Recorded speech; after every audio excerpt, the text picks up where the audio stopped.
Hi, I'm Tiffany Patland, host of the Tiffani Talks Health and Wellness podcast, where I discuss tools, tips, and techniques to heal your mind, body, and soul.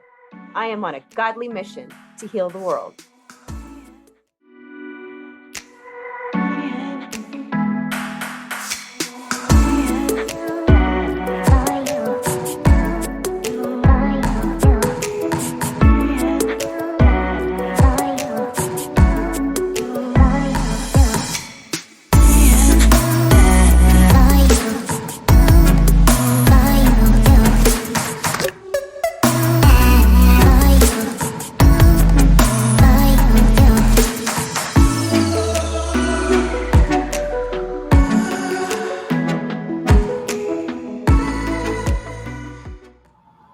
Hello, everybody, and thank you for joining me on the Tiffani Talks podcast show, episode 2, where I will be talking about anxiety. This is a very important topic to me. And the reason why this topic is so important is because anxiety disorder is the number one mental illness pretty much all over the world. Everybody is suffering at some point, some degrees, to some level with anxiety. What I want everybody to know, that if you don't already know, because I did not know this, anxiety is normal. Anxiety helps us in times of stress. Now, I know that we're not living out in the woods anymore, so if, creatures aren't chasing us unless we're those type of people that are out there, searching for Bigfoot, then we're out there. But we would experience stress in that way. So anxiety does serve a purpose. However, anxiety can manifest into anxiety disorder if we've experienced any pain or trauma in our lives. Now, for me, if you have not already read my story in my book, Unlocking Your Ability to Heal, it's a book that shares my personal story of the abuse that I endured, my healing and my transformation with the wellness section. But here I'd like to share a little bit about my experience because I feel like some of you might be able to resonate with me. So there was a time where my husband and I decided to go to the gym. And I had never been in a gym before. I learned how to work out, and I learned how to work out at home because it was safe. Nobody could see me. It was private, and I felt safe. But when we started going to the gym, I started getting more comfortable. And then at one point, we went during the day when there was other people there. And even though my husband was there with me, I was scared because I was working out on a machine, and some strange man just came to work on a machine next to me. And my body froze. Now, I recognize that freezing thing that my body does. It's that tonic immobility. It's what I experienced, in the very beginning when I was sexually abused. And my body still tends to go to that, or it did back then. And that's what happened. I froze. I did not know what to do with myself. I was trembling. My thoughts were racing. I was scared. So the only thing I could muster to do was run to the bathroom. I knew, I was like, where can I go? What can I do? I couldn't go out the front door because of where it was located. I didn't feel safe to do that, but I knew that I could run to the bathroom. So I ran to the bathroom. Nobody was in there. I'm looking at myself in the mirror. I'm freaking out. I'm crying. I don't know what's going on with me. My husband is clueless, and we weren't married at the time, by the way, but he is clueless. And then finally, there was a straight shot out of the bathroom to the door where the car was. So I gathered my courage and I ran out because I did not have the strength or the ability to go and walk like a normal person, to my husband and tell him, hey, I need help. Something's wrong. I could not fathom that idea. I could not do it. So I ran out to the car. I felt a little bit safer, but I'm just crying uncontrollably. Finally, my husband realizes that I'm not there. Where's Tiffany? So he comes out to see me in the car, and he's just looking at me like, what in the world? And, back then I used to hate it, but I get it now. He didn't understand. He didn't know what I was going through, So I'm just sitting there crying uncontrollably, and my husband's sitting there telling me, what's wrong? Like, are you okay? Like, what is going on? Like, he couldn't figure it out. He was looking at me like I was a crazy person. So that is a tip right there. I just want to note that is a tip. If you have a loved one that is suffering from anxiety disorder to the point where it makes them do kind of things that are crazy to you, I understand that. And the best thing you can do is maybe not give those dirty looks because it doesn't help. It makes us feel crazy when we're already feeling crazy. Being patient with us is the number one thing that you can do Don't yell, don't become impatient. It actually makes it worse. At least that's the way it was for me. It made it worse for me. What helped me is when somebody could help me be calm and bring me back down, because I wasn't capable of doing that myself. I had no tools. I hadn't learned anything. I was literally just experiencing. So that's just a little tip for you there. So what my husband did to help me is he went and he grabbed his stuff and he came out to the car. He wasn't mad or anything. And he just decided to drive me around the neighborhood that was close by that had these big, beautiful houses. My husband and I share a love for architecture and construction and all that jazz. So he took me out there and it was beautiful. And I just looked out the window, looked at all these beautiful houses, and he just changed my environment. And that helped me tremendously. Another part that I want to share with you is there was a time where I felt called to attend church. And I had still having struggles with God, but I was trying to be more open at that time. I was trying to, I guess, in a sense, heal myself without even realizing it. So I ended up going, me and my husband, and I already had my little son Ashton by that time. He was already in elementary school. And I remember we found the Saddleback Church in California, which I love, in Rancho Santa Margarita. It's a beautiful church. Pastor Rick Warren, love him. He's amazing. And we attempted to go to this church. When we got there, I had a hard time getting out of the car because I suffered with that same shock, that same fear, someplace new. I don't know where I'm going, and even though my husband was there with me and he makes me feel safe, I was still scared. So little by little, I would inch my way. And we ended up getting, it sounds silly when I think about it now, because I'm not joking. It was almost like if the way that I see it now is that there was some sort of negative entity that was preventing me from going, which was my anxiety disorder. It was so heavy. I was trying so hard to walk. Like, I'm not kidding. Like, I was trying to walk towards the church. And I just felt this insurmountable fear that wouldn't let me move forward. It's so strange. And we would just sit there. There was like a big fountain or something. And I went to go sit there. And I wanted so much to go join the people that I saw sitting over there outside, but I couldn't bring myself to do it. So every week we would try, and I got closer and closer. And then we found another area on the opposite side of the church where it's a nice, beautiful walkway. The staircase has like a stream of water going down the center of it. I mean, it is beautiful. And I love nature, and I love the greenery and flowers and all that good stuff. So that really appealed to me. And it wasn't that crowded. And there was grassy hills off to the side, and there were speakers. So anywhere on that campus, you can still hear the message. So that's what we opted to do, because that's where I felt safe. I felt safe enough to get a blanket and for us to go sit there where I was alone with my husband and my son, and to just listen to the church message. I never got the courage to go in there because we ended up moving to Utah. But I can tell you now, I no longer suffer from that. I can openly, freely go into a gym. I can openly, freely go to a church, or any new place for that matter, where I didn't used to be able to do that before.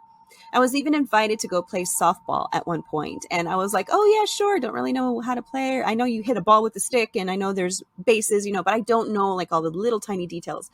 And so I was like, sure, why not? Sounds fun. So I went to go do that. Same thing happened in the car, crying uncontrollably, trembling, couldn't bring myself to get out of the car. My son's sitting there watching me, and I'm like, I got to be strong for my son. I got to be strong for my son.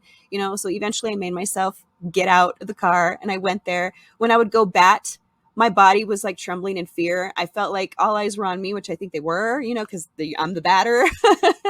And it was just so nerve-wracking for me. And I think I hit the ball once during that whole time that I was there playing. I felt so bad. I deep down, I thought they probably regret asking me to come join. But that was probably just those lies in my head that I was creating. That happens to us. So I eventually went, and I'm proud of myself, because even though it was scary and even though I suffered, I got through it, and I'm proud of myself for that. Looking back, I'm proud because I made an effort and I did it no matter how hard it was. Something else that I experienced is also, I used to experience is, you ever drive on the freeway and a big semi comes right beside you, and you're like, ugh, and you clench up and your knuckles are white and you're like holding onto the steering wheel for dear life because you're so scared? Or is that just me? Because that's what I experienced. I would get so nervous. Now, There's been a few times where there was two semis, one on each side of me. Whoo, talk about the fear. I was really scared then. Oh my goodness. But again, I am happy to report that I no longer suffer from all of that. And if any of you can relate, feel free to comment. Leave me a comment. I would love to learn about your experiences and if there are any similar to mine, just for fun and just to learn, So feel free to leave me a comment if any of that resonates with you, or if you have any similarities, anything like that. So the other thing I want to talk about is that generalized anxiety disorder. Has anybody heard of that? Feel free to, leave a comment or put that in the chat. I learned about generalized anxiety disorder. It's a mental illness characterized by persistent and excessive worry about several different things. People may be overly concerned about, money, your health, family, work, or any other issues. According to the Anxiety and Depression Association of America, it's not uncommon for someone with generalized anxiety disorder to also suffer from depression or vice versa. Nearly 1/2 of those diagnosed with depression are also diagnosed with anxiety disorder. Generalized anxiety disorder, or GAD, is diagnosed when a person finds it difficult to control worry for at least 6 months and has 3 or more symptoms. This differentiates GAD from worry that may be specific to a specific stressor. GAD actually affects 6.8 million adults, or 3.1% of the U.S. population in any given year. Women are twice as likely to be affected. The disorder comes on gradually and can begin across the life cycle. Like, I can't pinpoint to you when mine started, but it's been a majority of my life. This risk is highest between childhood and middle-aged people. There is evidence that biological factors, your family background, life experience, particularly stressful ones, play a very huge role in this. And just remember, this is really important. Everyone's anxiety will look different from person to person. So I did share a lot with you about my experiences. And if your experiences feel different, that's okay. I love to promote this because it's true. Everybody's trauma and pain is unique to them. We are unique individuals, and our symptoms will be unique to us. Our experiences will be unique to us, and our healing will be unique to us. There's some things that actually can help heal anxiety disorder. I keep seeing all over the place people saying, here's how to cope. How do I cope with anxiety? Here's some coping mechanisms. And I can see that as a good thing, sure. But what I really want for my fellow brothers and sisters of this world is I really want you to heal the root cause of your anxiety disorder, because I believe that you do not deserve to live with that fake phantom fear, which is what I call it. I call it a fake phantom fear because it's fake. It feels very real, but it's fake. I'm being triggered from something that happened to me a long time ago. And a long time ago, when I felt this way, I was feeling, emotions of fear and scaredness, that I was unprotected. Nobody was taking care of me. I was about to be hurt. I was about to be abused again. And so I experienced those same feelings, but it's not true because I'm not currently in danger. And I didn't know that before. And it's kind of crazy when you realize that it's in our mind. And from what I learned through my healing journey is that when I started healing several different areas of my life, I started to realize that a lot of the stuff that I had in my head were literally just lies of my circumstances. Like that fake phantom fear that came about because I was being triggered. Why was I being triggered? I was being triggered because I didn't heal that incident, or maybe several incidences that were tied to that symptom. When we experience trauma, we develop symptoms. If we do not honor our emotions, process them, and release what does not serve us. When we don't do that process after we experience something, what do you think happens with that trauma, with that pain? Do you think it just goes away? It doesn't. You might think that because it's out of sight and out of mind, but it really is not. It's still in your mind. It's actually being stored in your subconscious mind. And that's where your identity is comprised from. That's where how you think, how you react, how you feel, that's how where everything is. So if you're full of so much pain and trauma that you've never resolved, I feel pretty confident that a lot of the way that you are perceived to the world, it stems from that place of pain where we carry everything. That was me.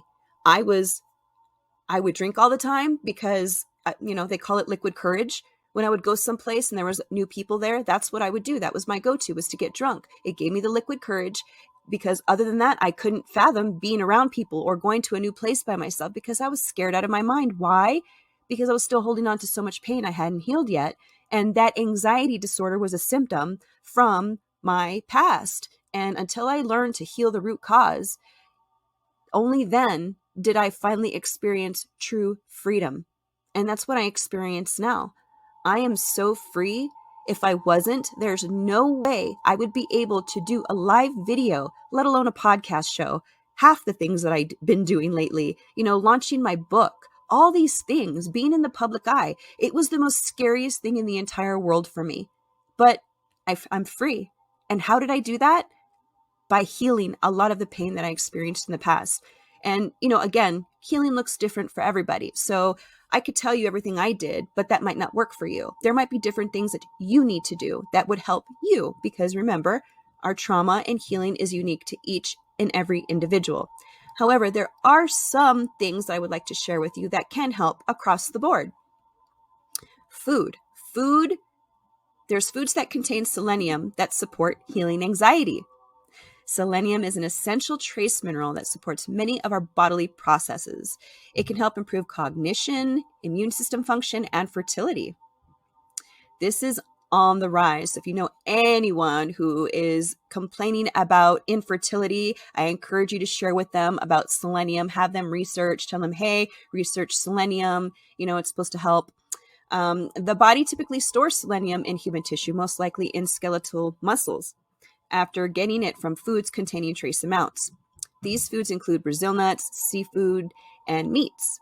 So if you're vegan, you can go down the nut route. And if you're, if you eat meat, you can go down that route. So selenium is a great one. Chocolate.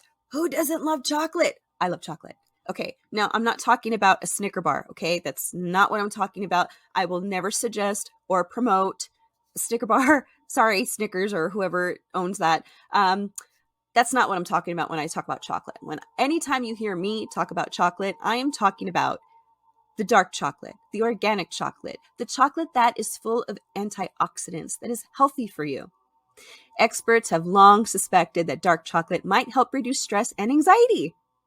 There was actually a study, a 2014 study, it was a trusted source, found that 40 grams of dark chocolate helped reduce perceived stress in female students. So, I know many of us, when it's our monthly cycle, we want to do the chocolate. If you ever notice you crave chocolate, it's actually helpful for you. Your body is asking for chocolate because it can help you. So dark chocolate is another one. Turmeric is a spice commonly used in Indian and Southeast Asian cooking. The active ingredient in turmeric is called curcumin. Curcumin may help lower anxiety by reducing inflammation and oxidative stress that often increases in people experiencing mood disorders such as anxiety and depression. If any of you drink that stuff called mud water, I just recently got it. It has turmeric in it. It's amazing. They say just add water to it, but guess what? I noticed that there's oat milk. So I use oat milk with it, and oh my gosh, it just tastes so amazing. So if you haven't tried it and you like oat milk, I encourage you to try it. It's amazing. And it has turmeric in there. It replaced our coffee. I went off coffee. I promoted that on my Facebook profile, and then I got back on it. And then I said, no more. Because when I went to the breakthrough event this past June in California, the coffee there wasn't that strong that I was used to. And I started getting headaches, and I was miserable there for a minute. So I was like, you know what? I don't like that. I don't want to have to worry about being sick and ill and having headaches because I want to go somewhere and the coffee is not strong enough, or I can't get no, I don't want that. So that was my final straw. That's what kicked me off the coffee. Started doing the mud. Love it. and there's turmeric in there. So that's a tip for you. I encourage you to try it. It's so yummy. Oh, on the information that it came with, it says that the best way to describe the flavor, which I totally agree with, they say it's like cacao and chai had a baby. And it is. That's what it tastes like. So if you like cocoa and you like chai tea, you would most likely love this. And I do. I encourage you to try the oat milk. It's amazing. Chamomile. Chamomile is something else that supports healing anxiety.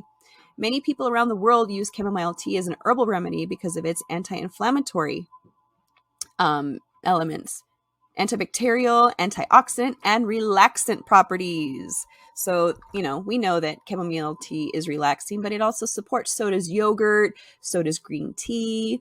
There's so many different things.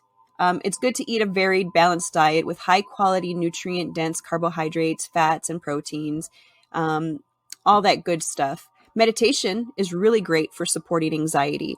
I would like to share, I currently created what I'm calling Holy Healing Meditations. I took the idea of Reiki and decided to combine that with meditation and the Holy Spirit. So that is also a way to heal. Meditation supports healing in so many different ways. I will be including these holy meditations in my upcoming pilot program, which I would love to share with all of you. It's called a 30-day holistic healing pilot program. And it's basically a condensed version of my annual flagship offer that I will be promoting and hosting in January of 2022.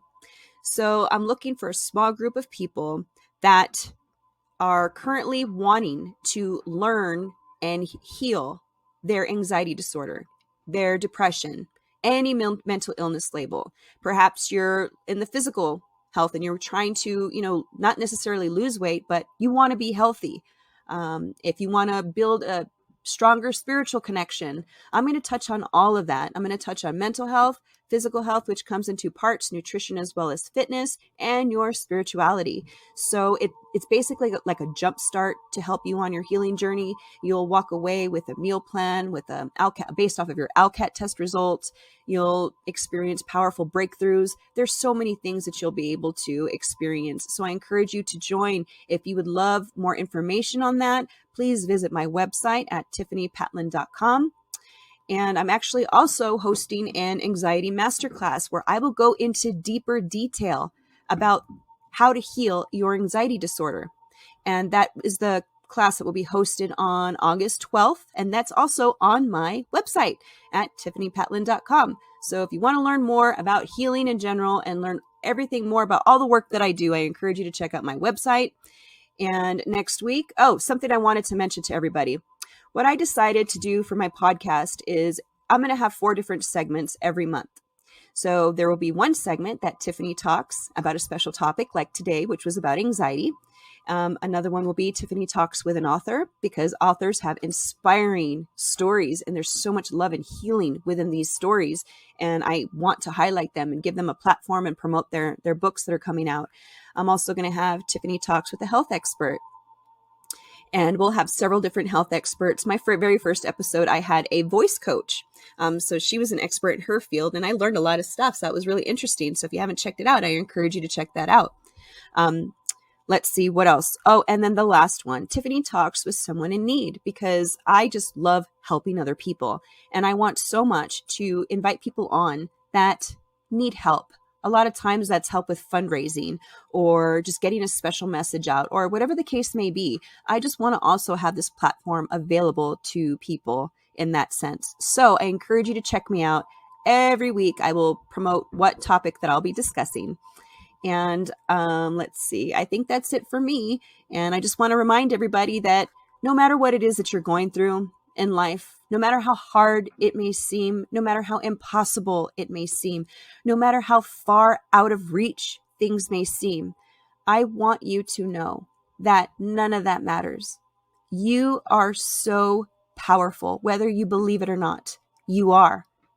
You have this amazing innate ability inside of you to heal and to rise above every single thing that you may have experienced in your life. And I want to show that to you. And that's why I'm doing everything that I'm doing. So I encourage you to join me so you can get started on your very own healing journey. That's it for me, everybody. Sending love and light to you all. See you on the next episode.